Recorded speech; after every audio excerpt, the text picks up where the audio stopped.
What ways does your media product use, develop or challenge forms and conventions of real media products? Our film is called Sleeper, and it's within the horror genre. The narrative of our film follows a man entering a house with a girl who's asleep and she's unaware of his presence. We chose to do a horror film because we're all into that sort of genre, and it made sense that if we all agreed to do it, and we'd all enjoy doing it, so that's why we chose horror. We have two main characters within our film.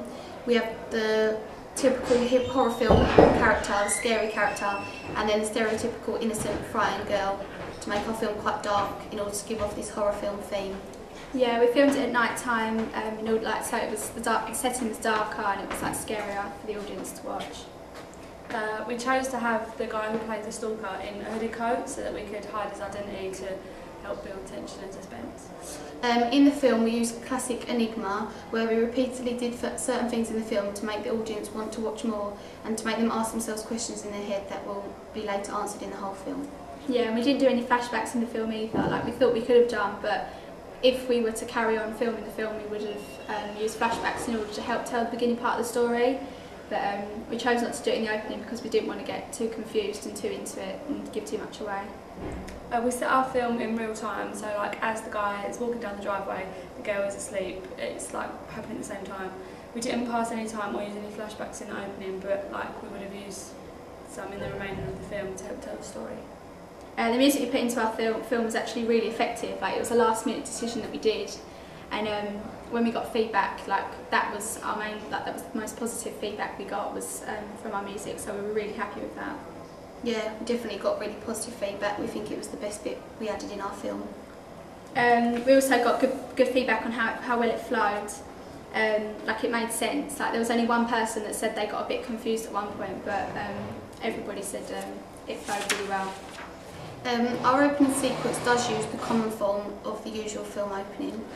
Yeah, our film opening is similar to common film opening. It introduces the character and tells the audience what it's about, and it clearly states the horror. Yeah. We ended our film opening just before any main events in the film occurred, so yeah, we've done that purposely, just so it wouldn't give much away, and we didn't want it to be too much at all. How does your media product represent particular social groups? Our opening sequence displays gender stereotypes which are similar to that of the film Halloween. In our film we have the stereotypical innocent girl being stalked by a man with hidden identity. We decided to keep the identity hidden because we thought it would add more suspense to the sequence, as in if we don't know who the stalker is, then obviously the innocent girl doesn't. We thought it would help to tell the story that we were trying to put across to our audience. We also repeatedly flashbacked to shots of the girl in bed, so we could create a sense of unawareness and fear. Originally we were going to make the setting of the girl's bedroom more girly, so that we could create further the sense of innocence. But once we decided to use the night vision setting on the camera, we thought it'd make it more horror film-like, so we thought keep it dark. We'd also seen this effect, the night vision effect used on Paranormal Activity, and so we thought it'd be quite effective as our film is a similar sort of target audience. Yeah, the bedroom scene, we shot it twice. We used night vision and the natural setting, and when we were watching it back we compared it and discussed as to what we thought was the best, and we all agreed that the night vision looked best. Created more of a darkness feeling and showed that she was alone, which is what we intended to imply. Also we dressed the stalker in a hooded coat to give the feeling of terror, as hoods are associated with youth and intimidation. What kind of media institution might distribute your media product and why? Our production company is called Cassius Productions. It distributes films mainly of the horror genre, such as our film Sleeper. If we were to choose a company similar to ours, it would have been Twisted Pictures, who distribute films of the same genre, such as Saw 1 to 5. Our film is targeted towards the same kind of audience that would watch films like Saw, so people who enjoy horror films, and we think that our target audience is most likely to be teenagers and young adults. As our film is independent, we would choose a small, low-budget distributor such as Artisan Entertainment, who distributed the Blair Witch Project. We'd also promote our film using the same company as they're known for promoting films such as ours. Who would be the audience for your media product?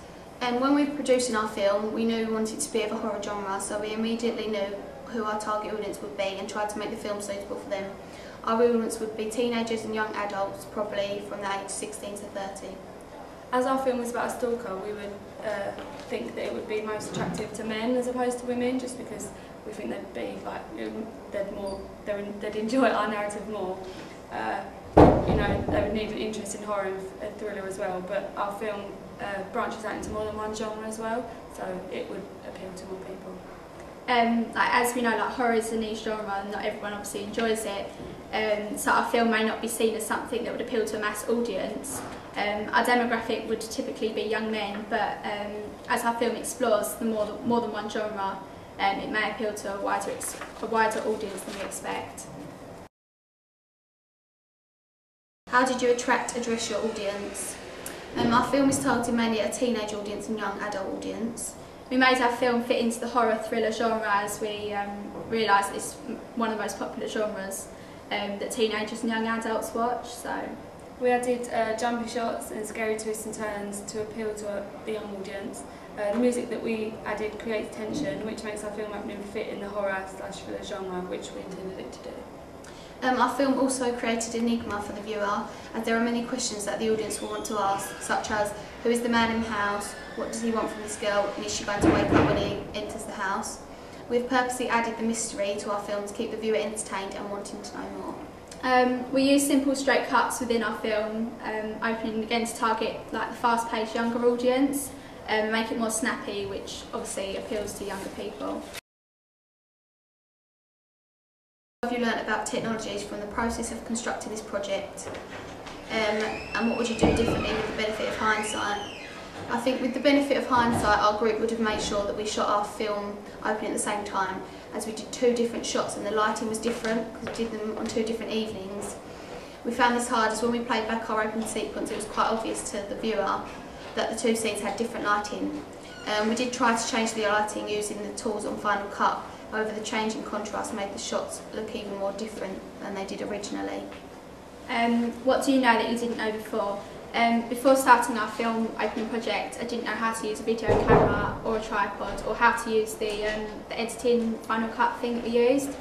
But after completing the project, I now know how to complete all of these 3 things. I'm quite skilled at using them. I've learnt how to use all the tools on the camera, also know how to put the tripod up and down in order to receive the best shots. We've also properly learnt how to use Final Cut and the tools that feature in it. What advice would you pass on? One thing I would advise someone to do is to make sure they record lots of shots of the same thing, so that you can look through them when you finish and get the best one you can. Another piece of advice I would give is to plan exact shots that you want to do using a storyboard, therefore making it easier for you when you shoot and more exact. To add to this, when shooting your film, make sure there is space at the beginning of every shot, so there is space to edit each shot and make it perfect for your film opening. Lastly, I would recommend getting all your filming done quickly, so you have lots of time for the editing, because it's the most consuming part of it. What are the advantages and the disadvantages of different technology used? Within our film opening, our project, all the technology used was extremely useful, and obviously we couldn't have done it without it. The camera we used was really useful, with so many different tools such as night vision, which we used to give a more scary effect, which was really helpful. However, the disadvantage of the camera was its battery life, and it didn't let us film for a long time. The tripod was also really useful, as it let us get precise shots of our film so they weren't wobbly or unclear. And lastly, the editing program Final Cut was also extremely useful and helped us change the lighting of the shots to make it clearer, and the sound and stuff. What could you have done but didn't? As a group, we could have made our film a bit longer. Some of the people in the other groups had a slightly longer film, but we obviously didn't have the time to do that, so we would have added a few more scenes and shots into our sequence to make it longer and possibly better. All 3 of us did not think this was possible due to the short amount of time we got to shoot our sequence, edit it and the showcase, and we did not feel we had enough time to fit the more shooting in. So. Looking back at your preliminary sequence, what do you feel you have learned progression from it to the full product? Well, for our preliminary sequence, we had to, as a group, go around the school and shoot a variety of shots with two characters talking to one another. And from this, we learned how to use both the tripod and the camera, which we'd never used before. It was very useful due to the fact that before this exercise, none of us had ever been around this type of equipment, and it helped us making our final product. It also taught us about the lighting and sound issues and how the sound and lighting looked on the camera, and so we could edit it as well. The preliminary sequence that we also did taught us how to work well in a group and like how to share the responsibilities between us. And yeah, it just really helped us before we got into the actual filming to get a feel for what we might be best at and, you know, to share out the responsibilities. Done. There's a few bits